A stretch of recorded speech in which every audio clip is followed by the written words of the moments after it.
Welcome into the Locked On Knicks podcast. Gavin Shaw, Alex Wolf, and we are back with more mailbag. You guys demanded it. We're delivering. Alex, where are we starting? Yeah, we got a lot of great questions. Some that came in what people thought was past the horn, but not so fast. We're still going to answer them.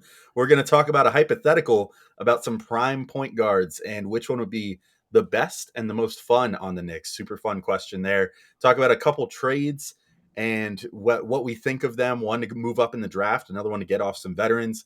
And then we'll talk about some of our favorite, or at least guys that we know of internationally in the draft, maybe even some that we haven't fully dove into yet, but we'll talk about some international draft prospects to close the show next on Locked On Knicks. You are Locked On Knicks, your daily New York Knicks podcast, part of the Locked On Podcast Network, your team every day.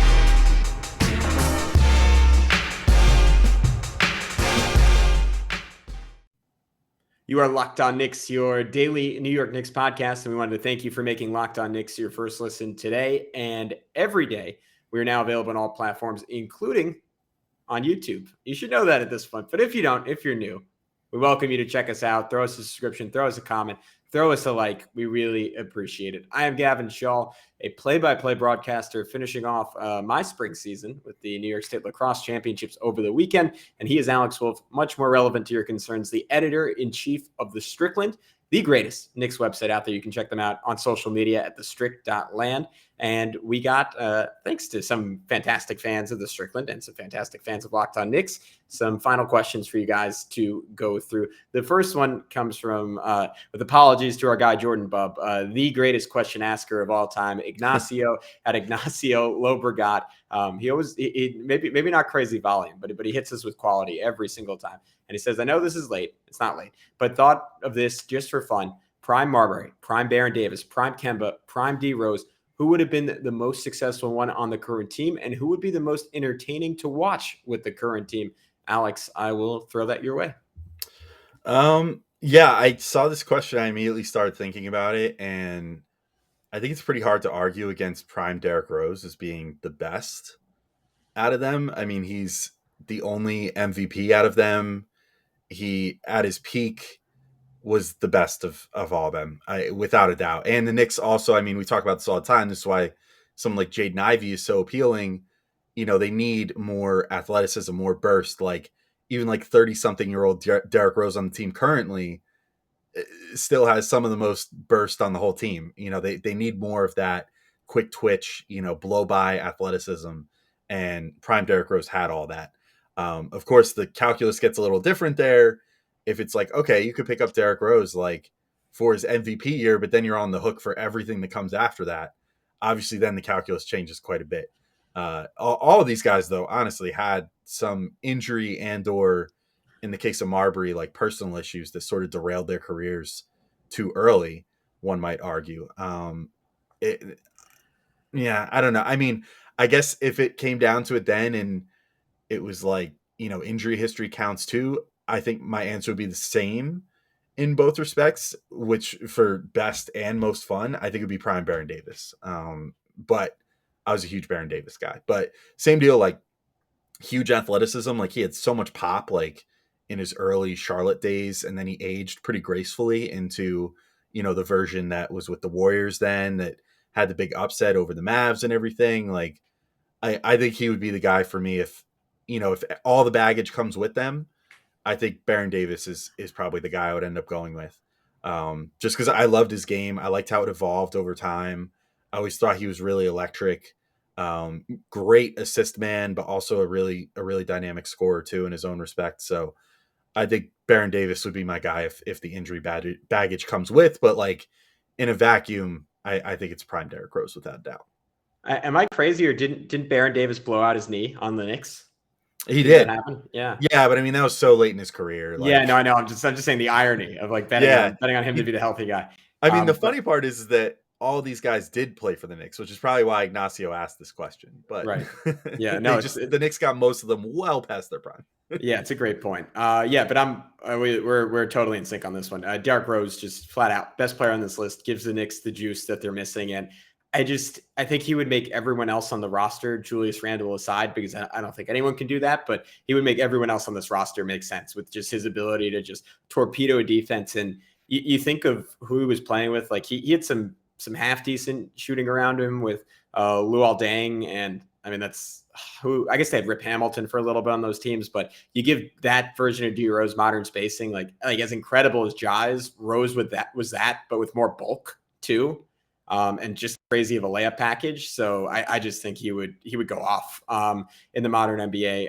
But Baron Davis would be my pick for most fun because, like you, just aesthetically, probably one of my 3 to 5 favorite players ever. Just someone who could shoot like that, who could really pass the basketball. Who, I mean, you were talking about his ups in Charlotte. He had that dunk over Kirilenko with Golden State, where he was still just a freak of nature. And I also think there's an argument for him in terms of fit because the one thing with Rose is obviously he just really could not shoot the basketball in his career. And I think the Knicks still need that with RJ Barrett being one of their primaries. And I think Davis would give you maybe that perfect balance between passing and scoring. Obviously, Kemba offensively would be a super clean fit, but you just worry about him on the defensive end of the floor. And similar with Marbury. Marbury's, again, at his best, I think, outside of Rose, like just as good on offense as the other 3 guys on this list.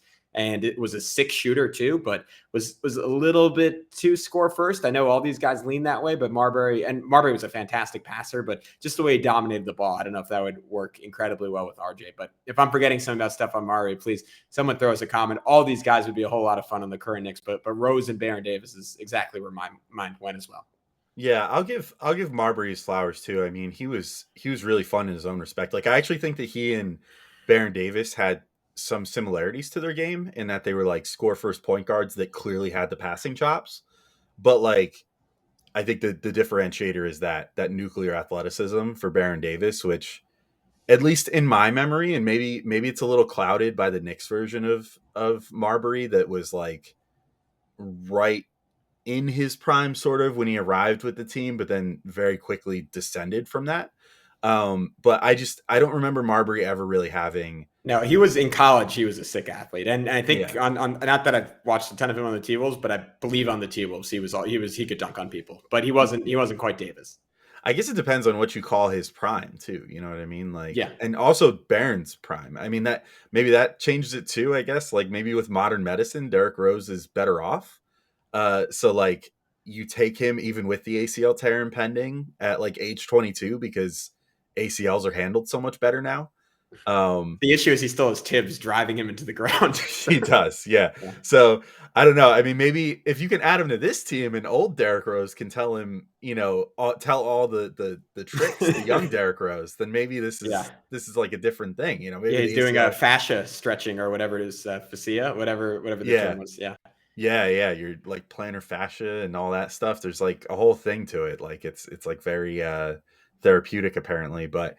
Yeah, I mean, because that's the other thing, I guess if you consider Baron Davis's prime, like the Golden State years, which I think it's probably debatable. I mean, that might be the most complete version of him, even if the Hornets version was like the most explosive and most fun. Maybe you could say the same thing about Marbury with like the Timberwolves years were the most explosive, but like either the Nets or the Knicks years were like the Phoenix years. I don't know, like one of those maybe is the most complete version of him. Then maybe it's like, okay, well, you get less prime with the other guys, whereas Derrick Rose like peaked at 22. So like then if in this hypothetical you can get modern medicine involved, I don't know. This is why I always love these hypotheticals because it's like so weird to think about like how much. I mean, I think about too, like totally off topic, and we should probably like move to our next question soon. But I always think about like Amari Stoudemire too. He got this total junk science procedure on his knee, along with a lot of guys got that same procedure, that microfracture surgery, which like if you look it up, it was essentially like it was like they were like drilling holes in your like cartilage of your knee to like make it more aerodynamic or something. Like I don't know what the thought was there, but like I look at that and I'm just like, man, if Amari hadn't gotten duped along with a ton of other athletes into this like junk science procedure, like how much longer could his career have been with like today's medicine? Or how much later would his body have failed him? You know what I mean?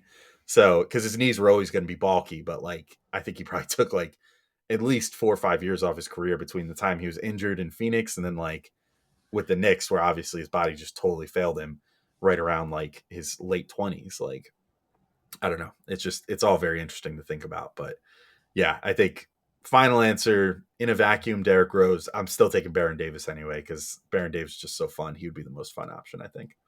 Well, Alex, there's a lot of junk science out there behind repairing human beings, but there's some hard science on how to repair your car. I hope Rock Auto pays me a little extra for that. That was good. This episode is brought to you by Rock Auto. With the ever-increasing numbers of makes and models, it's now impossible for your local chain auto parts store to stock all the parts you need. Why endure often pointless or seemingly intimidating questioning and wait while the person behind the counter orders the parts on their computer, choosing the only brand that their warehouse happens to carry? You have computers with access to rockauto.com at home and in your pockets. You can save time and money when using Rock Auto. Why choose to spend 30%, 50%, even 100% more for the same parts from a chain store or car dealership? They have everything you could need, from brake parts, tail lamps, motor oil, and even new carpet. And Rock Auto prices are reliably low for every customer. You can go explore their easy-to-use website today to find solutions to your auto part needs. All you have to do is go to rockauto.com right now and see all the parts available for your car or truck, and write "Locked On" in their "How did you hear about us" box so they know that we sent you. Amazing selection, reliably low prices, all the parts your car will ever need. rockauto.com.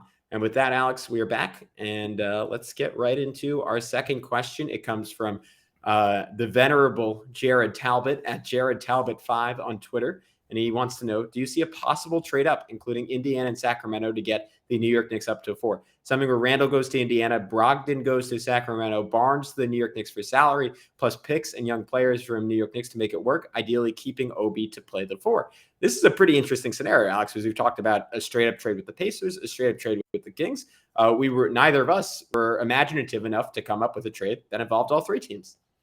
Yeah, it is interesting. Like, so when I'm looking at just framework, like salary wise, I think this would work pretty much like a glove. Like, all those guys make close enough to one another. Maybe Indy would have to include one other player, like just a salary filler, but pretty damn close as far as salaries go. So then you're just talking about like what young players are getting moved, and really it's like how much more does Sacramento have to get paid here? I feel like, because Barnes is still a functional player. Like he's still got, I mean, we were literally talking about around the trade deadline, and this was like peak low Julius Randle value, but we were just like, would you trade Julius for Barnes straight up? Like, at least I still Barnes would. Yeah, I mean, at least Barnes, like, he might not be as talented, but he's less likely to hijack things. So, he's still a solid player. Like, and Brogdon obviously has his injury issues, which we've talked about in some of the various, trade for Brogdon shows that we've done. So, like, it's pretty intriguing, but Sacramento is definitely the one that needs like the compensation here. Now it's like, does the Dallas pick next year and a fistful of seconds get it done? Maybe with like, I don't know, Deuce McBride involved. Do you have to move up to like Quentin Grimes and include him? Is it still worth it then? I guess it depends on like what's the team's evaluation of Ivy, right? Is Ivy a star? Is Ivy not a star? Or whoever ends up there. Maybe Houston shocks everybody and takes Ivy to create a super weird, redundant pairing with Jalen Green. Who knows? But like, I don't know for sure. I in theory I like it. It would come down to what that cost is of picks and young players. But like, if you could do that deal and include like the Dallas pick next year, and maybe like I think the Knicks have the Detroit pick next year, the Detroit second rounder, which should be a pretty valuable second rounder, include like that, and then maybe one or two other second rounders from that year and future years. I mean, that's palatable to me, I think. I think I would be down for that. Now, the other thing to consider too is, I guess, if Indy really likes Randall, then maybe it's just like you sort of play musical chairs with 11, 6, and 4, and 11 goes to Indy with Randall, 6 goes to Sacramento, so they're only moving back 2 spots, and then Barnes and 4 go to the Knicks, and then you're probably paying Indy, and in that case, I feel like given the fact that Randall would be the best player in a vacuum in the deal, you might be able to get away with just the Dallas pick in a couple seconds. So like, I don't hate this. I kind of like it. It kind of makes a lot of sense. And it's like low risk for the Kings. I feel like, they might need a little bit extra compensation to make it work. Cause like Barnes for Brogdon, I think slightly doesn't favor them, but I like it. I think it's a pretty good deal. Yeah, my instinct on this is for the Knicks to get up to 4, it's going to take essentially 3 first-round picks plus a player, and that first-round pick might be in the form of someone like Quentin Grimes or Obi Toppin, who were recent first-round picks, who still, I would say, hold similar value, especially with Obi's flourish to end the season. But yeah, the scenario you described where Indiana pops back to 11, that's how I was imagining this working. So maybe it's something along the lines of Indiana picks up Randall and a top 5 protected Knicks 2023 first round pick for dropping down. Sacramento gets the Dallas pick, the Detroit pick, and then maybe someone like Deuce from the Knicks for going from 4 to 6, and the Knicks just and maybe something small from Indiana, and then the Knicks get to hop up from 11 to 4 to get Jaden Ivey. And if that's the deal, I would do it because for the Knicks, I think at a certain point when we talk about these trades and we talk about, well, you don't want to move out of 2023, right? Because that is the draft. And that is the draft where you're going to get like a real game changer versus this draft where I guess Jaden Ivey is kind of interesting. If you think Jaden Ivey's a star, you got to go make that swing. And there is a certain time pressure, right? Not only for the front offices with their jobs, but that's an extra year you have to wait for guys to get acclimated to playing with an RJ Barrett, an Emmanuel Quickly, a Jericho Sims, a Quentin Grimes. That it's just another year that everything gets pushed back. There is more value to having the guy now than later. And I think a lot of times NBA teams think the opposite way, where they want the future asset and they want to push it down the road. And that's partially self-preservation for a GM. So they could say, hey, you can't fire me yet. I still have these 12 picks coming. And it's also partially that, well, once a player is a player, it could go wrong. A first round pick is always good, right? So there's all these different things going on. But in terms of actual franchise building, I think there should be some time pressure. There should be some insistence on expediency. So I know that's not going over the details of the trade specifically, but it's more advocating that even if the deal does end up being 3 first round picks plus one of the Knicks' valuable young guys, if you're that in on Ivy and you think he's basically the next Ja Morant, even though I know there's some real differences between the two, I think you kind of got to make that swing.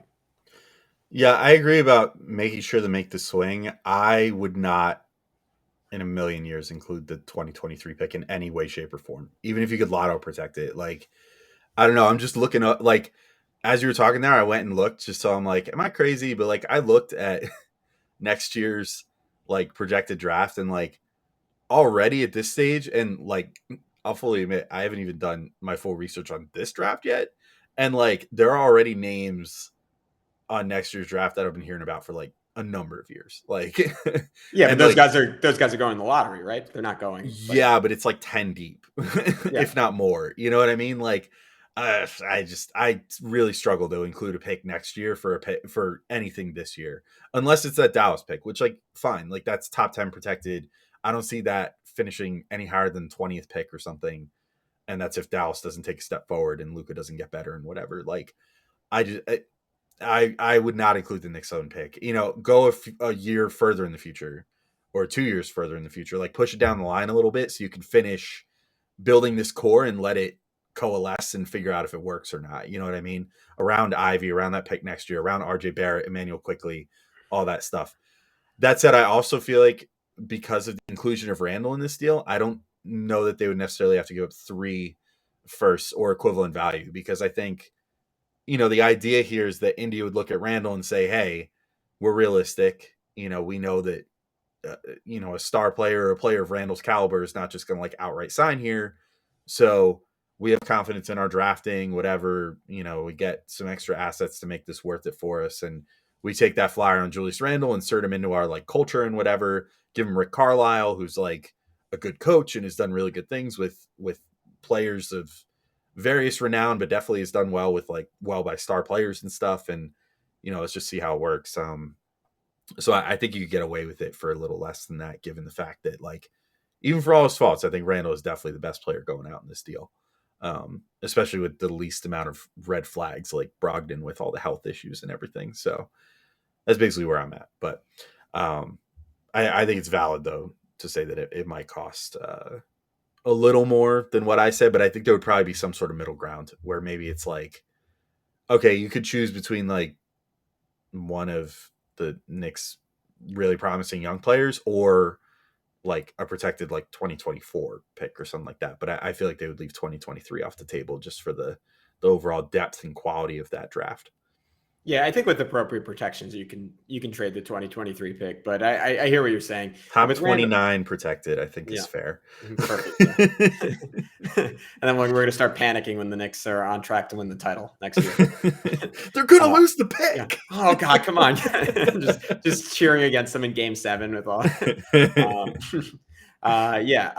last thing I'll say on this, because with Julius Randle, it's just that's like obviously the whole point of these fake trades is they're probably not going to happen. It's just kind of fun to talk about. We're in the heart of the offseason. Like, what else are we going to talk about? But it's just going to take the right team, right? Because I'm sure, I mean, to the point of the John Hollingers in the world, like for 20 teams in the NBA, Randle might just be blacklisted. Like we've talked a lot about just all the extracurricular stuff with him, and there might be teams that are like, you know what, that's just like it's not worth it for us. Like I don't see, I don't want to risk the downside of bringing someone like that in, because as we said for the Knicks, there is a world where he's a net negative. So you just got to find the team that says, you know what, we're going to bank on the talent. We're going to bank on the human being who we saw during that 2021 season. And even if he's not quite up to those levels, like he can still be a really helpful player. And I'm sure there are teams that think that way, but I'm sure there's a bunch of teams around the league that just say, nah, we don't see that guy as a positive. We don't want that guy on our team. And it's just impossible to say if in Indiana or Sacramento, which side of that equation they're on.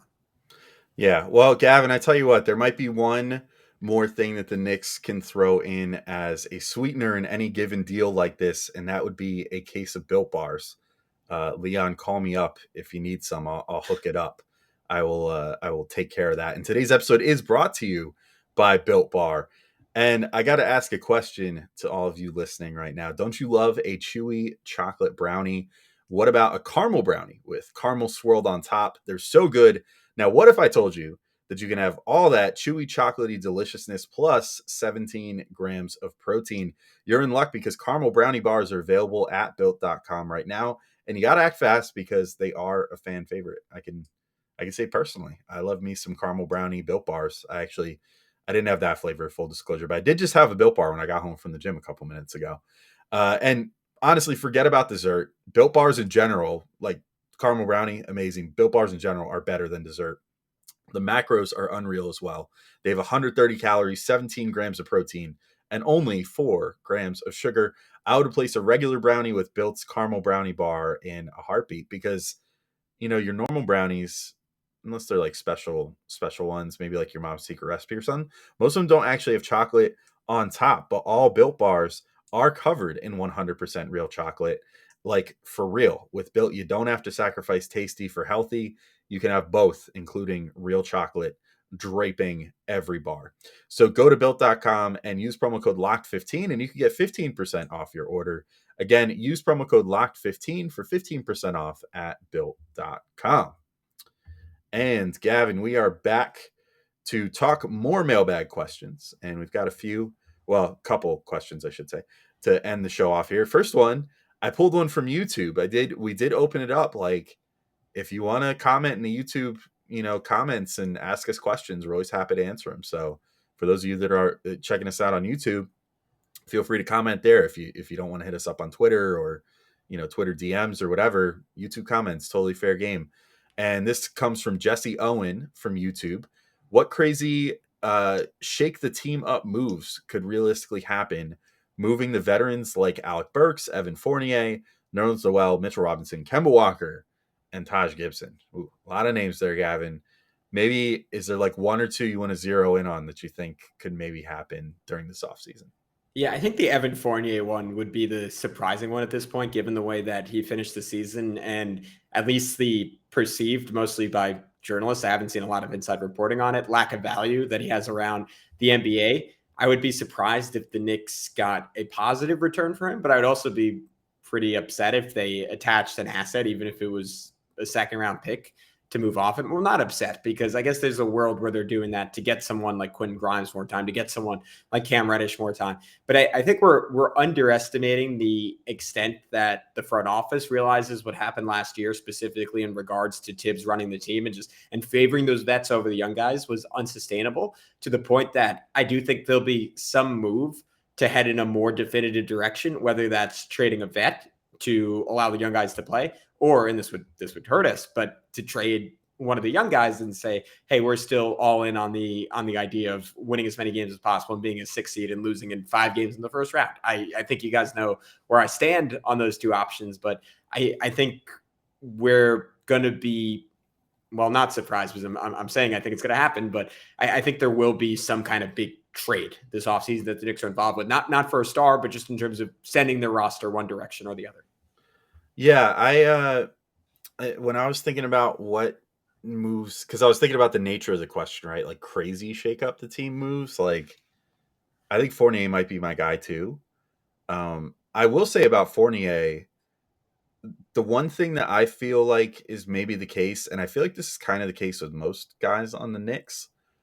I don't know how much I buy like reporting on what the values of certain guys are around the league or whatever on the Knicks, because the Knicks notoriously at this point seem pretty locked up. Like they're pretty tight-lipped about anything going on until like, we generally will see like I don't know, a week before a trade happens, or sometimes even less, like with the Rose trade and then with the Reddish deal, like we started seeing a little bit of rumblings, maybe like a week prior, maybe like 2 weeks tops with Reddish. There was like some light rumors out there, and then it happens. So I feel like the Knicks don't really start like letting stuff loose like that. And it might not even be them that's even doing it, but like they're kind of locked up. So like they're not really getting to put their own spin on this. And I think they kind of like it, but that means that like when guys are writing things about Knicks player trade values, they're getting it from other teams. So it's like, oh, Evan Fournier, he stinks so bad. They'd have to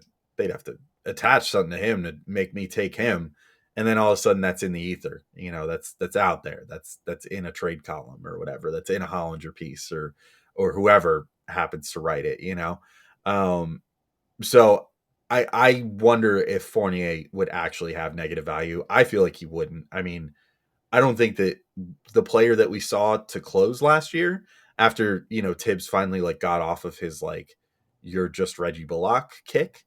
I feel like the player that he was to close last year was not functionally much different than the guy that got a first rounder off Boston from, Orlando. It was a first rounder, right? Or was it a second rounder? I forget. It was 2 seconds. 2 seconds, whatever, but that's positive value still. That's still value. It's not like you don't have to attach a second to get off of him. So I don't really buy it that he would have negative value. I do feel like turning around and trading him a year after signing him is sort of like your big free agent acquisition would be a bit of a pivot. And I really don't know that I thought he was actually quite good to end the year. And he seemed pretty well adjusted to whatever role he was playing, with the young guys out there too. He didn't seem unhappy about RJ Barrett becoming kind of like the alpha down the stretch and stuff like that. I mean, without subtweeting any further, basically he was not doing a lot of the same things that Julius Randle was doing in terms of seeming unhappy with the direction of the team. And, he seemed legitimately just cool with whatever, just casually broke the Knicks single season 3-point record that had stood for like 25 years. 30 years. But yeah, so I think that would be surprising to me, but not like monumentally surprising if they decide to move, especially if like they need to do that to have Jalen Brunson happen. I sort of feel like that's my main answer for this whole question. As far as all those names that were listed, I think other than like Kemba, who I think they're just going to find some way out of, even if it comes down to a buyout. Mitch, they don't really have any control over. So maybe they work out a sign and trade if he decides to sign somewhere. Maybe he just walks for nothing. But like Nerlens is legitimately a negative asset. Burks is positive, but also is a positive player. Like I think he's just a good guy to keep around. I think the Knicks really like him. And Fournier, same deal. I kind of feel like he lived up to his contract down the stretch of the season. I feel like most of those guys, it's just going to come down to like, is Brunson coming? Do we need to move them to make room for Brunson? And if the answer is yes, then they'll be moved. If the answer is no, and Brunson's not coming, then they're not going to do it. And I think that's basically my overall thought on that list of names there. Yeah, I think those are some good thoughts. Let's finish up the show on this one. A question from Jordan Bubb. He wants to know, with Nikola Jokic being a back-to-back MVP and the recent success of Rokas Jokubaitis in Europe, who are the top 10 international prospects in the 2022 draft. Should the Knicks pick another international prospect, and should the Knicks bring in an international prospect or draft and stash? Alex, I will leave that to you. Yeah, we really had to rack our brains and look at some lists and stuff to cook up like 10 international prospects. Obviously, there's a couple guys that loosely fit into that category. Like Dyson Daniels is Australian, but played in the G League Ignite. Obviously, we've talked about him a lot. I really like him. It seems our YouTube comments are very split on Dyson Daniels, but he's international by the letter of law. So too is Shaden Sharp and Ben McMatherin, who are both Canadian. Shout out to Canada. We're Team Canada, obviously, with RJ Barrett on the team. So also there's Leonard Miller, who I personally have not done much research on. Gavin, I don't think you have either, but I guess played in like the preps this year. Took like a fifth prep year or whatever. And everything I keep seeing is that he's really intriguing, but it just seems like he's sort of a mystery and also like a huge risk to spend too high of a pick on. But he's like a wing sort of, and didn't have a great combine either. Yeah, but was really good at the Nike Hoop Summit, arguably the best player there. So yeah, so take that for what you will. He's definitely an international prospect, though, worth keeping an eye on. Ousmane Dieng, who we've maybe briefly talked about. Maybe we should have Prez on to talk about him. To be honest, just live spitballing show ideas for before the draft. But Prez wrote a really long profile on him, so I felt like I got a little acquainted with him. He's sort of a rangy wing prospect. Displays some shot making and shooting, displays some good defensive instincts, has a good frame with a long wingspan, and he's very tall and plays kind of like a wing. But definitely needs to fill out. He's pretty thin, and depending on who you ask, he's Prez argued that he's more polished than people are giving him credit for. Other people argue that he's very raw. So definitely a guy maybe worth, like, if the Knicks look at him and they're like, oh, this is the dude, like maybe worth trading back for and trying to net an extra asset or something, get off the 11th pick. Or if they feel like someone's going to take him too soon, like just take him at 11. So it's a real guy that could be in play there if he works out well or something. There's Nikola Jovic from Mega BMAX and hails from Serbia. That's the same team, I believe, where Jokic came from, unless I'm mistaken there. I think they changed their name. I thought they used to be called Megalex. I might just be talking out of my butt, though. And they might be two totally I thought you were saying teams. for a second Jokic changed his name to Jovic and was playing for the team again. I was like, yes, he decided to go back there. And just dominate in his old stomping grounds for a little bit. Yeah, the Knicks should grab him. Yeah, let's grab this intriguing, old-looking prospect with really polished skills. He's wearing like the fake glasses with the giant fake nose. Yes, and the mustache. Yeah. He's got rec spec versions. Yeah. Strapped behind his head and like a big ass headband. So he's just not feeling Denver anymore and just wanted to go back home. So yeah, someone worth keeping an eye on. From what I understand, a pretty good shooter, but lacking in the defensive area, which is why he's not higher up on draft boards, but a probable 20-ish pick, something like that, like anywhere from, I don't know, the 18 to 25 range, something like that. So a guy worth keeping an eye on, particularly if the Knicks decide to trade down or try to get back into the first round.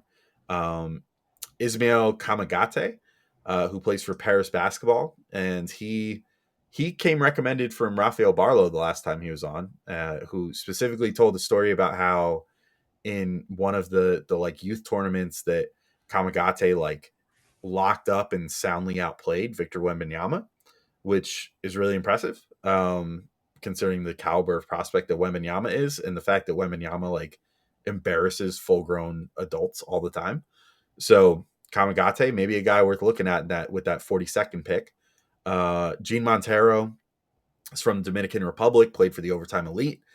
I admittedly don't know a ton about him. I know he's a guard. He's sort of point guard-ish, but played for the Overtime Elite, where things have been so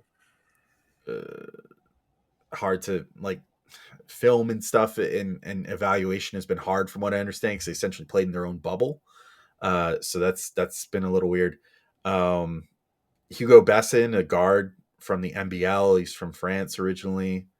I admittedly don't know much about him. Gavin, you seem to know a little bit about the next guy, Gabriel Procida. Might have screwed that up, but he played for Bologna and is from Italy. So, what have you heard about him? I think this is not my most professional moment, but if I'm remembering his name correctly, I saw him hit one video of him shooting a jumper, and it looked really good and really smooth. So the Knicks should definitely nab him in the second round. Bingo. Is my professional opinion on on Gabriel. But yeah, that's pretty much everyone, right? Yeah. Also, Khalifa Diop. I've heard the name before. I admittedly have not looked much at most of these guys that we just mentioned. To end are like second round guys. So like the realistic first round guys, if that's what you're looking for, are Ousmane Dieng, Nikola Jovic, maybe Kamagate or Montero at the end of the first round. And then obviously, like we said, like Sharp, Mathurin, Dyson Daniels, they're all technically international, that they played stateside. And Leonard Miller maybe is being looked at that end of the first round range too, depending on what teams want to buy into. But yeah, that's sort of the scouting report there. And admittedly, we've been doing so much work on that Knicks range of around the 11th pick that I haven't really gotten to watch these guys a lot. So I can't really make like an educated opinion about them, but certainly names that I've heard, and some of them seem to have some pretty intriguing skills to me. Yeah, I think that's as good of a note as any to end on. So we'll wrap up this edition of the Locked On Knicks podcast. As always, we appreciate you tuning in. Please subscribe wherever you get your podcasts. Head on to iTunes, throw us a 5-star review. Makes a real big difference. But for now, he's Alex. I'm Gavin. We'll talk to you soon on Locked On Knicks. Peace out.